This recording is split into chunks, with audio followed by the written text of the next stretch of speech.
আসসালামু আলাইকুম প্রিয় শিক্ষার্থীবৃন্দ, আশা করি তোমরা সকলে ভালো আছো। আইটেক স্কুলের লার্ন ফার্স্ট স্পেল সিরিজের আরও একটি নতুন ভিডিওতে তোমাদেরকে স্বাগতম জানাচ্ছি।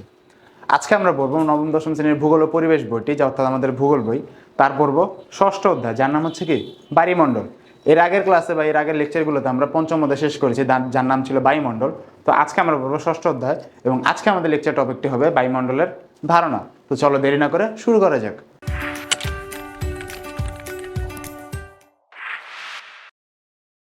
তো যেহেতু আমাদের অধ্যায়ের নাম বায়ুমণ্ডল, তো বাড়ি জিনিসটা কি সেটা আমরা একটু আগে খেয়াল করি।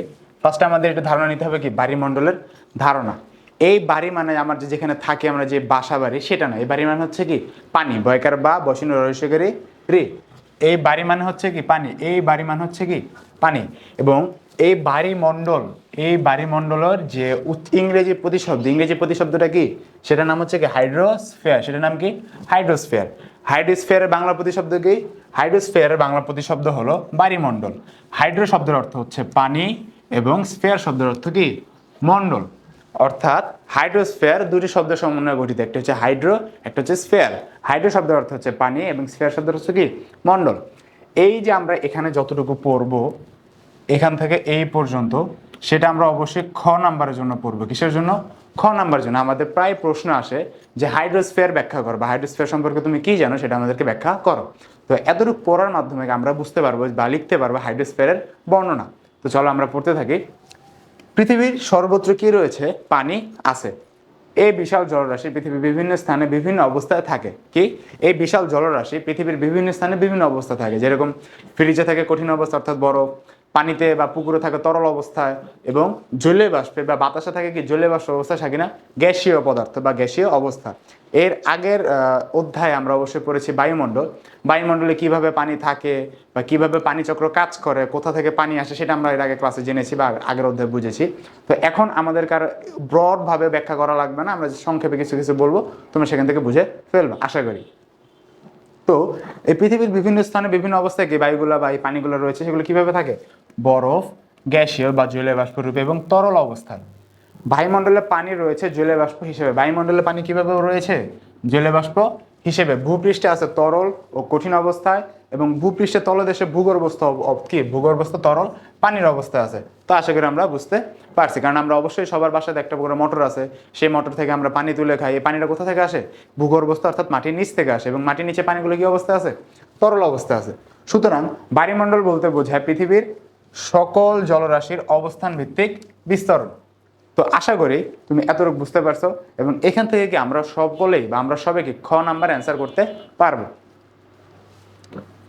পৃথিবীর সকল জলরাশির শতকরা 97 ভাগ, কত ভাগ? শতকরা 97 ভাগ পানি রয়েছে সমুদ্রে। কোথায় আছে?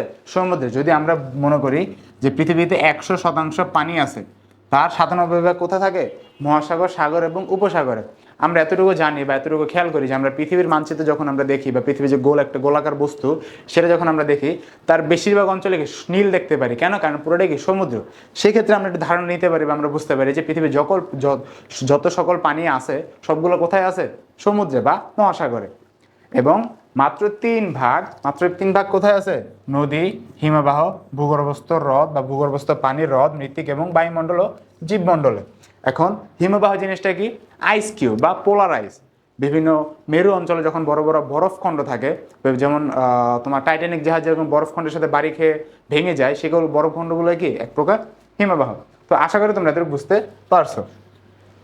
পৃথিবীর সমস্ত পানিকে 2 ভাগে ভাগ করা যায়। কয় ভাগে? 2 ভাগে। একটা হচ্ছে লবণাক্ত পানি এবং আরেকটা কি মিঠা পানি। তো আমরা সকলে জানি যে সাগর, মহাসাগর এবং উপসাগরের পানিগুলো কি হয়? লবণাক্ত হয়, অর্থাৎ এটি লবণাক্ত হয়। পৃথিবীর সকল মহাসাগর, সাগর এবং উপসাগরের জলরাশি কি লবণাক্ত। এবং নদী, হ্রদ ও ভূগর্ভস্থ পানি বা বৃষ্টির পানি, সেগুলো কি আমাদের মিঠা পানির উৎস। তো আশা করি তোমরা এতটুকু বুঝতে পারছো। তো আমরা পরবর্তী স্লাইডে চলে যাই। এখন আমরা দেখব জলরাশির অবস্থান ভিত্তিক বিস্তরণ ও শতকরা হার, অর্থাৎ জলরাশি কতটুকু জলরাশি বা কোথায় কতটুকু পানি আছে, সেখানে শতকরা হার কীরকম সেটা আমরা একটু দেখতে পারবো।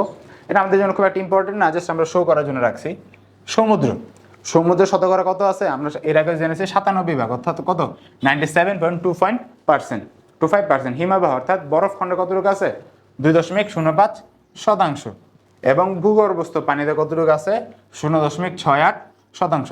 আমরা এগুলো জাস্ট একটু এমসিকিউর জন্য পড়বো, আর এমসিকিউর জন্য জাস্ট আমরা এই তিনটাই পড়বো, 3টা বা 4টা, এর বেশি আমাদের খুব একটা দরকার হবে না। যে হ্রদে কতটুকু পানি আছে, ভূগর্ভস্থ পানি, হিমবাহ কিংবা সমুদ্রে কতটুকু পানি থাকে, সেটা আমরা জ্ঞাতটুকু দেখলে বুঝতে পারবো। এটা আমরা কিসের জন্য পড়বো, জাস্ট এমসিকিউ, এ খুব একটা বেশি দরকার নাই। তো আমরা যেহেতু আছে আমরা কি পড়ে ফেলবো। তো আমরা পরবর্তী স্লাইডে যাই। এখন কথা হচ্ছে এই অধ্যায়টা তো আমরা পড়বো, এটা খুবই একটা গুরুত্বপূর্ণ অধ্যায় এবং এর থেকে কোশ্চেন আসেই। সো আমরা যদি অ্যান্সার করতে পারি সেই জন্য আমাদের সেই অনুযায়ী বা সেই মনোযোগ দিয়ে আমাদের পড়তে হবে। এবং মনোযোগের পাশাপাশি কি তোমাদের অবশ্যই খাতা কলম সামনে রাখতে হবে। যদি তোমরা খাতা কলম সামনে রাখো তাহলে কি তোমরা খুবই ভালোভাবে নোট করতে পারবে এবং পরবর্তীতে এটা কি তোমরা কাজে লাগাতে পারবে। তো আমি আশা করবো বা আমি তোমাদেরকে অনুরোধ করবো তোমরা সকলের সামনে কি নোট খাতা রাখবে। তো আমরা দেখি সাগর, মহাসাগর এবং উপসাগর কি এবং এগুলো কাকে বলে সেগুলো আমরা একটু দেখি। বায়ুমণ্ডলের উন্মুক্ত বিস্তীর্ণ বিশাল লবণাক্ত জলরাশিকে কি বলা হয়, মহাসাগর বলা হয়। কি বায়ুমণ্ডলের উন্মুক্ত বিস্তীর্ণ বিশাল লবণাক্ত জলরাশিকে কি বলে, মহাসাগর বলে। এই যে সংজ্ঞাগুলো আমরা পাবো সেই সংজ্ঞাগুলো কি আমরা অবশ্যই ক নাম্বারের জন্য মুখস্থ করব। আমাদের প্রশ্নে আসে যে মহাসাগর কাকে বলে, সাগর কাকে বলে, উপসাগর কাকে বলে, হ্রদ কাকে বলে, নদী কাকে বলে ইত্যাদি আমাদের প্রশ্নে আসে বা ক নাম্বার আমাদের জন্য কি আসে। পৃথিবীতে 5টি মহাসাগর আছে। কি পৃথিবীতে 5টি মহাসাগর আছে এবং প্রশান্ত মহাসাগর কি সবচেয়ে বৃহত্তম এবং সবচেয়ে গভীরতম। এটা আমার এমসিকিউর জন্য পড়বো যে কোন মহাসাগর সবচেয়ে বৃহত্তম এবং সবচেয়ে গভীরতম, কে, প্রশান্ত মহাসাগর।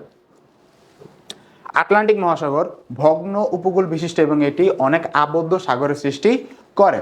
এটা কি আমরা এমসিকিউর জন্য পড়বো যে আটলান্টিক মহাসাগর বা কোন মহাসাগর আবদ্ধ সাগরের সৃষ্টি করে, কে, আটলান্টিক মহাসাগর। ভারত মহাসাগর এশিয়া ও আফ্রিকা মহাদেশ দ্বারা বেষ্টিত। এটাও কি আমরা এমসিকিউর জন্য পড়বো, ভারত মহাসাগর আফ্রিকা ও এশিয়া মহাদেশ দ্বারা বেষ্টিত। এটা কিসের জন্য পড়বো, এখানে মূলত যা আছে আমরা সবই এমসিকিউর জন্য পড়বো। 60 ডিগ্রি দক্ষিণ অক্ষাংশ থেকে অ্যান্টার্কটিকার হিমবাহ পর্যন্ত, কোথায়, 60 ডিগ্রি দক্ষিণ অক্ষাংশ থেকে অ্যান্টার্কটিকার হিমবাহ পর্যন্ত দক্ষিণ মহাসাগরের অবস্থান। তো আমাদের যদি প্রশ্ন ক নাম্বারের প্রশ্ন আসছে দক্ষিণ মহাসাগরের অবস্থানটা লিখো, তাহলে আমরা অবশ্যই এতটুকু লিখতে পারবো যে দক্ষিণ মহাসাগরের অবস্থানটা কি 60 ডিগ্রি দক্ষিণ অক্ষাংশ থেকে অ্যান্টার্কটিকা হিমবাহ পর্যন্ত। দক্ষিণ মহাসাগরের দক্ষিণে অ্যান্টার্কটিকা মহাদেশ বছরের সকল সময় কি বরফে আচ্ছন্ন থাকে। উত্তর গোলার্ধের উত্তর প্রান্তে, কি উত্তর গোলার্ধের উত্তর প্রান্তে উত্তর মহাসাগর অবস্থিত এবং চারিদিকে স্থল বেষ্টিত। তাহলে যেহেতু উত্তর মহাসাগর সেটা অবশ্যই উত্তর দিকে উত্তর গোলার্ধেই হবে। তো এখানে সেটাই বলছে যে উত্তর গোলার্ধের উত্তর প্রান্তে উত্তর মহাসাগর অবস্থিত। এখানে আমরা যতটুকু যা দেখলাম বা যতটুকু যা পড়লাম সেটা কি মূলত আমরা এমসিকিউ বা ক নাম্বারের জন্য পড়ব। এখন আমরা দেখি মহাসাগরের কি গড় আয়তন ও গভীরতা। এটা খুবই ইম্পর্টেন্ট। এখানে 3-4টা যা আছে আমাদের বলতে গেলে 5টা ইম্পর্টেন্ট, কারণ এমসিকিউ কখন এসে পরে বলা যায় না। প্রথমটা হচ্ছে কি প্রশান্ত মহাসাগর। কি প্রশান্ত মহাসাগর, এর আয়তন কত, প্রায় 16,60,00,000। এর গড় গভীরতা কত, গভীরতা হচ্ছে কি 4,270 মিটার, অর্থাৎ প্রায় 4 কিলোমিটার, 4 কিলোমিটার গভীর। এবং এর অবস্থানটা কোথায়, আমেরিকা ও এশিয়ার মধ্যবর্তী। আমি তোমাদের সবাইকে অনুরোধ করব যে তোমরা এই অবস্থান যেটা থাকবে সেটা একটু ভালো মতো পড়বে। সে অবস্থানটা কি তোমরা একটু ভালো মতো পড়বে, কারণ এমসিকিউতে আসে বা ক নাম্বার আসে প্রশান্ত মহাসাগর অবস্থান লিখো, আটলান্টিক মহাসাগর অবস্থান লিখো, দক্ষিণ মহাসাগর অবস্থান লিখো, এগুলো কি প্রশ্নে আসে। পরবর্তীতে হচ্ছে কি আটলান্টিক মহাসাগর। আটলান্টিক মহাসাগরের আয়তন কত, 8,24,00,000।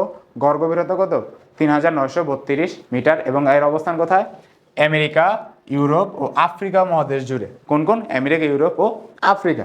তারপর আমরা দেখব ভারত মহাসাগর। ভারত মহাসাগরের আয়তন কত, 7,36,00,000। এর আয়তন কত, এর গড় গভীরতা হচ্ছে কি 3,962 মিটার। এখান থেকে অর্থাৎ আটলান্টিক মহাসাগর থেকে কি এর গড় গভীরতা একটু কি বেশি। এবং এর অবস্থান কোথায়, আফ্রিকা, ভারত ও অস্ট্রেলিয়াতে। কোন কোন সাগর, ভারত মহাসাগর। উত্তর মহাসাগর, উত্তর মহাসাগরের আয়তন কত, 1,50,00,000। এর গড় গভীরতা 824 এবং এটা পৃথিবীর উত্তর গোলার্ধে অবস্থিত। এবং দক্ষিণ মহাসাগরের গড় গভীরতা কত বা গড় আয়তন কত, আয়তন 1,47,00,000 এবং গড় গভীরতা 149 মিটার। এবং এর অবস্থান একটু আগে আমরা পড়েছি যে অ্যান্টার্কটিকা ও 60 ডিগ্রি দক্ষিণ অক্ষাংশের মধ্যবর্তী অঞ্চল। তো আশা করি তোমরা বুঝতে পারছো এবং এর যে অবস্থান বা এবং গড় গভীরতা সেটা কি তোমরা অবশ্যই এমসিকিউর জন্য পড়ার চেষ্টা করবা। তো আমরা পরবর্তী স্লাইডে যাই। এখন আমরা বলবো মহাসাগর কাকে বলে, সাগর কাকে বলে, উপসাগর কাকে বলে এবং হ্রদ কাকে বলে। ফার্স্ট হচ্ছে কি সাগর, অর্থাৎ সাগর বা সমুদ্রের যে সেক্টরটা সেটাকে আমরা 3টা ভাগে ভাগ করব। একটা হচ্ছে মহাসাগর, একটা হচ্ছে সাগর, একটা হচ্ছে কি উপসাগর। সবচেয়ে বড় হচ্ছে মহাসাগর, তার চেয়ে একটু ছোট অর্থাৎ তার ছোট ভাই বা মেজো ভাই ধরতে পারি, আমি ধরতে পারি। মেজো ভাই হচ্ছে কি ও সাগর এবং ছোট ভাই কি উপসাগর। এখন আমরা পড়বো কি সাগর, এর আগে আমরা মহাসাগর পড়ছি। মহাসাগর অপেক্ষা স্বল্প আয়তন বিশিষ্ট জলরাশিকে কি বলে সাগর বলে। মহাসাগর অপেক্ষা স্বল্প আয়তন অর্থাৎ কম আয়তন বিশিষ্ট জলরাশিকে কি বলে সাগর বলে। এবং কি কি সাগর আছে, ভূমধ্য সাগর, লোহিত সাগর, এগুলো জাস্ট উদাহরণ। এবার আরো অনেক সাগর আছে, এখানে তো সব তোলা যায় না। ক্যারিবিয়ান সাগর এবং কি জাপান সাগর। এরপর হচ্ছে আমরা পড়বো উপসাগর। তিন দিকে স্থল দ্বারা বেষ্টিত, কোন দিকে তিন দিকে স্থল দ্বারা বেষ্টিত এবং একদিকে জল তাকে উপসাগর বলে। এটা খুব ইম্পর্টেন্ট। মহাসাগর কিংবা সাগরের সংজ্ঞা যদি নাও আসে, উপসাগরের সংজ্ঞাটা আসে, এটা একটু কনফিউজ করার মতো যে তিন দিকে জল এবং একদিকে স্থল দ্বারা যে জলরাশি বেষ্টিত তাকে কি বলা হয় উপসাগর বলা হয়। এবং উপসাগরগুলো কি বঙ্গ উপসাগর, আমরা এটাকে কি পড়ি বঙ্গোপসাগর, কিন্তু না, এটা হচ্ছে কি বঙ্গ যোগ উপসাগর। এই ও মানে রস্যটা ও হিসেবে এখানে ব্যবহার হয়েছে, কি হয়েছে পরে বঙ্গোপসাগর হয়েছে। পর হচ্ছে পারস্য উপসাগর এবং কি মেক্সিকো উপসাগর। এরপর আমরা পড়বো হ্রদ কাকে বলে। এটাও খুব একটা ইম্পর্টেন্ট যে হ্রদের সংজ্ঞা অনেকবারই আসে। চারদিকে স্থল দ্বারা বেষ্টিত জলভাগকে কি বলে হ্রদ বলে। এই যে এই হ্রদ এবং এই উপসাগর এই দুইটাকে সবাই মিক্স করে ফেলে, যে কোনটা হ্রদ বা কোনটা উপসাগর এই দুইটাকে অনেকটা মিক্স করে ফেলে। তো আমাদের যাতে এই ভুলটা না হয় সেটা অবশ্যই আমরা ভালোভাবে নোট করবো, যাতে আমাদের এই ভুলটা না হয় এবং আমরা এটাকে ভালোভাবে পড়ার চেষ্টা করব। তাহলে হ্রদটাকে চারিদিকে অর্থাৎ মাঝখানে পানি এবং চার সাইডে স্থলভাগ দ্বারা বেষ্টিত এরকম পানি রাশিকে কি বলা হয় হ্রদ বলা হয়। রাশিয়ার বৈকাল হ্রদ, এই উদাহরণটা আমরা একটু ভালো মতো পড়বো, কারণ এমসিকিউতে আসতে পারে বৈকাল হ্রদ কোন দেশে অবস্থিত, বা রাশিয়ার একটি বিখ্যাত হ্রদের নাম বলো, হ্রদের নাম কি বৈকাল হ্রদ। আমেরিকার ও যুক্তরাষ্ট্রের কানাডা সীমান্তে অবস্থিত সুপিরিয়র হ্রদ এবং আফ্রিকার হ্রদ ভিক্টোরিয়া বা লেক ভিক্টোরিয়া। এই দুইটা, এই যে এইটা এবং এইটা, এটা আমরা একটু ভালো মতো পড়বো, কারণ আসতে পারে যে ভিক্টোরিয়া লেক ভিক্টোরিয়া কোন দেশে অবস্থিত আফ্রিকায়। বৈকাল হ্রদ বা রাশিয়ার বিখ্যাত একটি হ্রদের নাম কি বৈকাল হ্রদ। তো প্রিয় শিক্ষার্থী বন্ধুরা, আজকের ক্লাস এতটুকুই ছিল। আইটি স্কুলের সাথে থাকার জন্য ধন্যবাদ। যদি আইটি স্কুল থেকে প্রচারিত ভিডিওগুলো দেখে যদি তুমি কিছু শিখে থাকো, অবশ্যই আইটি স্কুলকে কোর্স ফিতে সাপোর্ট করবে এবং আমাদেরকে কোর্স ফি প্রদান করার জন্য তোমরা আমাদের ওয়েবসাইট ভিজিট করতে পারো কিংবা ডাউনলোড করতে পারো আমাদের মোবাইল অ্যাপ। সো সকলকে ধন্যবাদ। আসসালামু আলাইকুম।